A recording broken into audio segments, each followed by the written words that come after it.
Hello everyone, welcome back to my YouTube channel.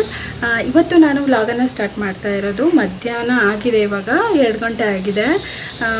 ಇವತ್ತು ನಾಗರ ಪಂಚಮಿ ಹಬ್ಬ. ನಾವು ಬೆಳಗ್ಗೆನೇ ಹಬ್ಬ ಎಲ್ಲ ಪೂಜೆ ಎಲ್ಲ ಮಾಡ್ಕೊಂಡ್ವಿ. ಅದನ್ನೇನು ವಿಡಿಯೋ ಮಾಡೋದಕ್ಕೆ ಆಗಿಲ್ಲ. ಹಾಗೆಯೇ ಇವಾಗ ಮಧ್ಯಾಹ್ನ ಆಗಿದೆ, ಅಡುಗೆ ಕೂಡ ರೆಡಿ ಆಗಿದೆ. ನಾವೇನು ಸಿಂಪಲ್ಲಾಗಿ ಹಬ್ಬನ ಸೆಲೆಬ್ರೇಟ್ ಮಾಡ್ತೀವಿ. ನಮ್ಮೂರಲ್ಲಿ ಮನೆಯಲ್ಲಿ ತುಂಬಾ ಚೆನ್ನಾಗಿ ಹಬ್ಬನ ಸೆಲೆಬ್ರೇಟ್ ಮಾಡ್ತಾರೆ. ಆದರೆ ನಾವಿಲ್ಲಿ ರೂಮಲ್ಲಿ ಸಿಂಪಲ್ಲಾಗಿ ಹಬ್ಬವನ್ನು ಮಾಡ್ಕೊಳ್ತೀವಿ. ನೀವೆಲ್ಲ ಯಾವ ರೀತಿ ಹಬ್ಬನ ಸೆಲೆಬ್ರೇಟ್ ಮಾಡ್ತೀರಾ ಅಂತ ತಿಳಿಸಿ. ಬೆಳಗ್ಗೆನೇ ಪೂಜೆ ಕೂಡ ಆಯಿತು. ಹಾಗೆಯೇ ಇವಾಗ ಅಡುಗೆ ಕೂಡ ರೆಡಿ ಇದೆ. ಬನ್ನಿ ಇವತ್ತು ಏನೇನು ಮಾಡಿದ್ದೀನಿ ಅಂತ ತೋರಿಸ್ತೀನಿ. ನಾನು ಸಿಂಪಲ್ಲಾಗಿ ಅಡುಗೆಯನ್ನು ಮಾಡಿಕೊಂಡೆ. ಯಾಕಂದರೆ ನಮ್ಮ ಮನೇಲಿ ಸ್ವೀಟನ್ನು ಯಾರೂ ಅಷ್ಟೊಂದು ಇಷ್ಟಪಡಲ್ಲ. ತಿಂದರೆ ನಾನೊಬ್ಬನೇ ತಿನ್ನಬೇಕು. ಆದ್ದರಿಂದ ಸಿಂಪಲ್ಲಾಗಿ ಸ್ವಲ್ಪ ಅಡುಗೆಯನ್ನು ಮಾಡಿದ್ದೀನಿ. ಏನೇನು ಮಾಡಿದ್ದೀನಿ ಅಂತ ತೋರಿಸ್ತೀನಿ ಬನ್ನಿ. ನೋಡಿ, ನನ್ನ ಮಗಳು ನಾನಿವತ್ತು ಶೇಂಗಾ ಉಂಡೆಯನ್ನು ಮಾಡೋಣ ಅಂತ ಅಂದ್ಕೊಂಡಿದ್ದೆ. ಆದರೆ ನಮ್ಮ ಮನೇಲಿ ಅದನ್ನು ಯಾರೂ ತಿನ್ನಲ್ಲ. ಅದರಿಂದ ನನ್ನ ಮಗಳಿಗೆ ಈ ಥರ ಪೂರಿ ಉಂಡೆ ಅಂದರೆ ಇಷ್ಟ ಅಂತ ಅದನ್ನೇ ಮಾಡಿಕೊಂಡೆ.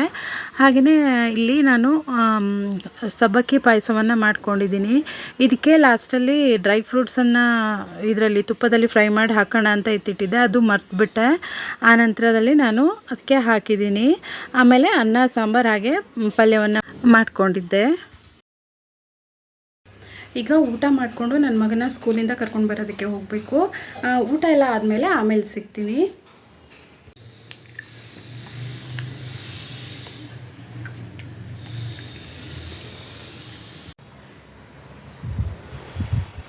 ಊಟ ಎಲ್ಲ ಆಗಿ ಸ್ಕೂಲ್ಗೆ ಹೋಗಿ ನನ್ನ ಮಗನ ಕೂಡ ಕರ್ಕೊಂಡು ಬಂದಾಯಿತು.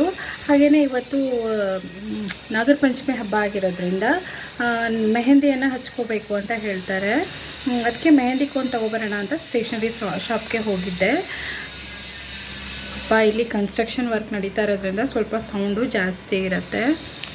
ಹಾಗೆಯೇ ನನಗೆ ಅಲ್ಲಿ ಶಾಪಲ್ಲಿ ಒಂದು 4 ಸ್ಟಿಕ್ಕರ್ ಪ್ಯಾಕ್ಗಳು ತುಂಬ ಚೆನ್ನಾಗಿತ್ತು. ಹಾಗೆಯೇ ತೊಗೊಬಂದೆ. ನಾನು ಸ್ಟೇಷ್ನರಿ ಶಾಪ್ಗೆ ಹೋದವಾಗ ಯಾವಾಗಲೂ ಕೂಡ ಈ ಥರ ಸ್ಟಿಕ್ಕರ್ ಪ್ಯಾಕ್ಗಳನ್ನು ತೊಗೊಂಡು ಬರ್ತಾನೆ ಇರ್ತೀನಿ. ಆದರೆ ನನ್ನ ಮಗಳು ಎಲ್ಲನೂ ಕಿತ್ತು ಎಲ್ಲಾದರೂ ಅಂಟಿಸ್ತಾನೇ ಇರ್ತಾಳೆ. ಹಾಗೆಯೇ ನನಗೆ ಬೇಕಾದವಾಗ ಯಾವುದು ಕೂಡ ನನ್ನ ಕೈಗೆ ಸಿಗಲ್ಲ. ಆದ್ರೂ ಈ ಥರ ತೊಗೊಂಡು ಬರ್ತಾನೆ ಇರ್ತೀನಿ. ಈ ಥರ ನನಗೆ ತುಂಬ ಚೆನ್ನಾಗಿರೋ ಸ್ಟಿಕ್ಕರ್ಗಳು ಸಿಕ್ಕಿದೆ. ನೋಡಿ ಒಂದು ಈ ಥರ, ಆಮೇಲೆ ಇದೊಂದು, ಹಾಗೆಯೇ ಇದು 4 ತೊಗೊಂಡು ಬಂದಿದ್ದೀನಿ. ಹಾಗೆಯೇ ಒಂದು ಮೆಹಂದಿ ಕೋನನ್ನು ತೊಗೊಂಡು ಬಂದಿದ್ದೀನಿ. ನೋಡಬೇಕು ಇದನ್ನು ಯಾವ ರೀತಿ ಹಾಕ್ಕೊಳ್ಳೋದಂತ ಆಮೇಲೆ ತೋರಿಸ್ತೀನಿ. ಇವತ್ತು ನಾನು ನನ್ನ ಮಗ ಸೇರಿಕೊಂಡು ಒಂದು ಎಕ್ಸ್ಪರಿಮೆಂಟ್ ಮಾಡೋಣ ಅಂತ ಹೋಗ್ತಾ ಇದ್ದೀವಿ. ಎಕ್ಸ್ಪರಿಮೆಂಟ್ ಅಂದರೆ ಈ ಬಾಟಲ್ ನೋಡಿದ್ರೆ ನಿಮಗೆ ಗೊತ್ತಾಗಿರುತ್ತೆ ಏನು ಅಂತ. ಯೂಟ್ಯೂಬಲ್ಲೆಲ್ಲ ಸಖತ್ತು ವೈರಲ್ ಒಂದು ವಿಡಿಯೋ ಬರ್ತಾ ಇದೆಯಲ್ಲ ಇವಾಗ, ಅದನ್ನು ಮಾಡೋಣ ಅಂತ ಒಂದು 2 ಡೇಸಿಂದ ಹಠ ಮಾಡ್ತಾ ಇದ್ದಾನೆ.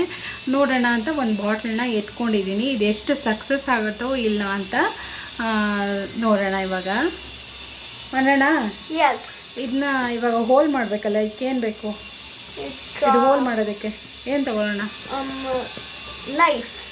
ನೈಫಲ್ಲಿ ದೊಡ್ಡ ಹೋಲ್ ಆಗುತ್ತೆ, ಚಿಕ್ಕದಾಗಿ ಮಾಡಬೇಕು. ಒಂದು ಗುಂಪಿನ ತಗೊಂಡಿದ್ದೀನಿ. ಇವಾಗ ಇದರಲ್ಲಿ ಈ ಥರ ಚುಚ್ಚೋಣ, ಚಿಕ್ಕ ಹೋಲ್ನ ಮಾಡ್ತೀನಿ. ನೋಡೋಣ ಎಷ್ಟು ಕರೆಕ್ಟಾಗಿ ಬರುತ್ತೆ ಅಂತ ಗೊತ್ತಿಲ್ಲ.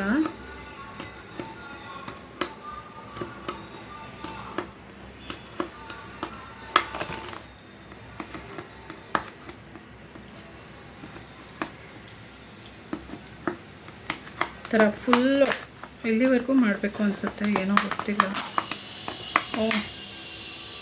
ನೋಡಿ, ಇದೇ ಬೆಂಡಾಗೋಯ್ತು.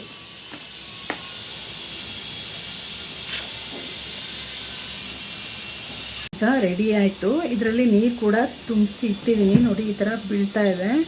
ನೋಡೋಣ ಇದು ಸಕ್ಸಸ್ ಆಗತ್ತಾ ಅಂತ.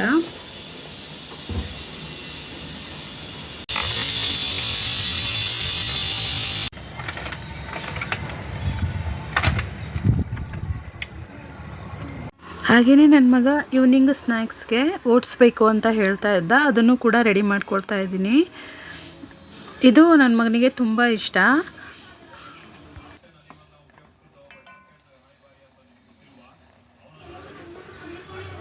ನೋಡಿ ನನ್ನ ಮಗ ಸ್ಕೂಲಿಂದ ಬಂದ ತಕ್ಷಣ ಎಲ್ಲ ಕಡೆನೂ ಅವ್ನ ನೋಟ್ಸು ಬುಕ್ಸ್ ಎಲ್ಲ ಎಸ್ತಿರ್ತಾನೆ.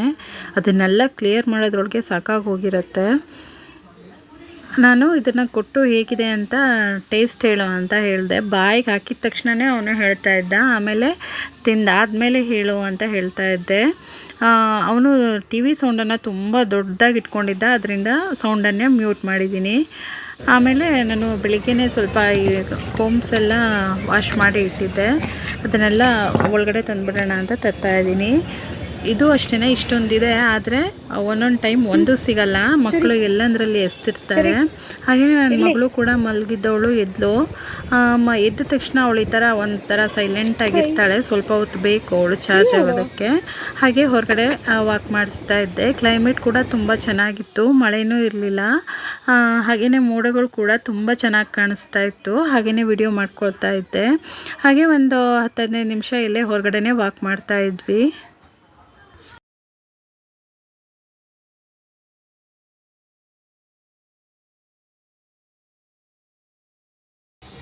ನಾನಿವತ್ತು ಈ ಡಿಸೈನನ್ನು ಹಾಕ್ಕೊಳ್ಳೋಣ ಅಂತ ಇದ್ದೀನಿ. ನೋಡೋಣ. ಮೊದಲೆಲ್ಲ ತುಂಬ ಚೆನ್ನಾಗಿ ಹಾಕ್ತಾಯಿದ್ದೆ, ಇವಾಗ ಸ್ವಲ್ಪ ಟಚ್ ಬಿಟ್ಟೋಗ್ಬಿಟ್ಟಿದೆ. ನೋಡೋಣ ಹೇಗೆ ಬರುತ್ತೆ ಅಂತ ಟ್ರೈ ಮಾಡ್ತೀನಿ. ನಾವು ಚಿಕ್ಕವರಿದ್ದಾವಾಗ ದೊಡ್ಡವರೆಲ್ಲ ಹೇಳ್ತಾಯಿದ್ರು, ನಾಗರ ಪಂಚಮಿ ದಿವಸ ಮೆಹಂದಿ ಏನಾದರೂ ಹಾಕ್ಕೊಂಡಿಲ್ಲ ಅಂತಂದರೆ ನೆಕ್ಸ್ಟು ನಾವು ಹಾವಿನ ಜನ್ಮಕ್ಕೆ ಹಾಕ್ತಾನಂತೆ ದೇವರು, ಇಲ್ಲಾಂದರೆ ಎರೆಹುಳು ಅಂದರೆ ನಮ್ಮ ಕಡೆ ನಂಜುಹುಳು ಅಂತ ಹೇಳ್ತಾರೆ, ಆ ಜನ್ಮಕ್ಕೆ ಹಾಕ್ತಾನಂತೆ ಅಂತ ಹೇಳ್ತಾಯಿದ್ರು. ಅದೇ ಭಯಕ್ಕೋಸ್ಕರ ನಾವು ಮೆಹಂದಿಯನ್ನು ಹಾಕ್ಕೊಳ್ತಾ ಇದ್ವಿ. ಅವಾಗೆಲ್ಲ ಈ ಥರ ಕೋನಲ್ಲಿ ನಮಗೆ ಹಾಕ್ತಾ ಇರಲಿಲ್ಲ. ಸೊಪ್ಪನ್ನು ರುಬ್ಬಿ ಕೈಗಳಿಗೆ ಒಂಥರ ರೊಟ್ಟಿ ಥರ ಹಚ್ತಾ ಇದ್ರು. ಏನೋ ಒಂಥರ ಚೆನ್ನಾಗಿತ್ತು ಆವಾಗಿನ ಟೈಮು. ಇವಾಗೆಲ್ಲ ಈ ಥರ ಕೋನ್ಗಳು ಬಂದಿದೆ, ಇದರಿಂದ ಮೆಹಂದಿಯನ್ನು ಹಾಕ್ಕೊಳ್ತಾ ಇದ್ದೀವಿ. ಒಂದೊಂದು ಕಡೆ ಒಂದೊಂದು ಥರ ಆಚರಣೆಗಳಿರುತ್ತೆ. ನಮ್ಮ ಕಡೆ ಈ ಥರ ಹೇಳ್ತಾರೆ. ನೋಡಿ, ಫೈನಲ್ ಆಗಿ ಈ ಥರ ಬಂದಿತ್ತು. ಪರವಾಗಿಲ್ಲ, ಆದರೂ ಅಷ್ಟೊಂದೇನು ಕರೆಕ್ಟಾಗಿ ಬಂದಿಲ್ಲ. ಹಾಗೆಯೇ ನಾನು ಮೆಹಂದಿಯನ್ನು ಹಾಕ್ತಾ ಇರೋದನ್ನು ನೋಡಿಕೊಂಡು ನನ್ನ ಮಗ ಕೂಡ ನನ್ನ ಮಗಳಿಗೆ ಮೆಹಂದಿಯನ್ನು ಹಾಕ್ಕೊಡ್ತೀನಿ ಅಂತ ಕೂರಿಸ್ಕೊಂಡಿದ್ದ. ಅವಳು ನಾನು ಹಾಕ್ತೀನಿ ಅಂತ ಅಂದವಾಗ ಸ್ವಲ್ಪ ಹಠ ಮಾಡಿದ್ಲು ಬೇಡ ಅಂತ. ಆದರೆ ಅವಳು ಅಣ್ಣ ಹಾಕ್ತಾ ಇರೋದಕ್ಕೆ ಸೈಲೆಂಟಾಗಿ ಆ ಥರ ಕೂತಿದ್ದಾಳೆ. ನೋಡಿ, ಅವನೇನೋ ಮನಸ್ಸಿಗೆ ಬಂದಿರೋ ಥರ ಅಲ್ಲಿ ಹಾಕ್ತಾ ಇದ್ದಾನೆ. ಹಾಗೆಯೇ ನಿಮ್ಮ ಕಡೆ ಎಲ್ಲ ಯಾವ ಥರ ಹಬ್ಬಗಳನ್ನು ಆಚರಿಸ್ತೀರಾ? ಹಾಗೆ ಈ ಥರ ನೀವು ಕೂಡ ಇದರಲ್ಲಿ ನಾಗರ ಪಂಚಮಿ ಹಬ್ಬದಲ್ಲಿ ಈ ಥರ ಮೆಹಂದಿಯನ್ನು ಹಾಕ್ಕೊಳ್ಳೋ ಪದ್ಧತಿ ಇದೆಯಾ ಅಂತ ತಿಳಿಸಿ. ಕೆಲವೊಂದು ಕಡೆ ನಾಗರ ಪಂಚಮಿ ಹಬ್ಬದ ದಿವಸ ಇದು ಉಯ್ಯಾಲೆಯನ್ನು ಕಟ್ಟಿ ಅದರಲ್ಲಿ ಸ್ವಲ್ಪ ಆಟ ಆಡ್ತಾರೆ. ನೋಡಿ, ಇದು ನಮ್ಮ ಊರಿನಲ್ಲಿ ನಾಗರ ಪೂಜೆಯನ್ನು ಯಾವ ರೀತಿ ಮಾಡಿದರು ಅಂತ ಒಂದು ಚಿಕ್ಕದಾಗಿ ಕ್ಲಿಪ್ಪಿಂಗ್ಸನ್ನು ಕಳಿಸಿದ್ರು, ಅದನ್ನೇ ಆ್ಯಡ್ ಮಾಡ್ತಾ ಇದ್ದೀನಿ. ಇದಾಗಿತ್ತು ಇವತ್ತಿನ ವಿಡಿಯೋ. ಈ ವಿಡಿಯೋ ನಿಮಗೆ ಇಷ್ಟ ಆದರೆ ಪ್ಲೀಸ್ ವಿಡಿಯೋನ ಲೈಕ್ ಮಾಡಿ, ಶೇರ್ ಮಾಡಿ, ಹಾಗೆಯೇ ಕಾಮೆಂಟ್ ಮಾಡಿ. ಚಾನಲ್ನ ಸಬ್ಸ್ಕ್ರೈಬ್ ಮಾಡದೆ ನೋಡ್ತಾ ಇರೋರು ಪ್ಲೀಸ್ ಚಾನಲ್ನ ಸಬ್ಸ್ಕ್ರೈಬ್ ಮಾಡಿಕೊಂಡು ನೋಡಿ. Thank you for watching.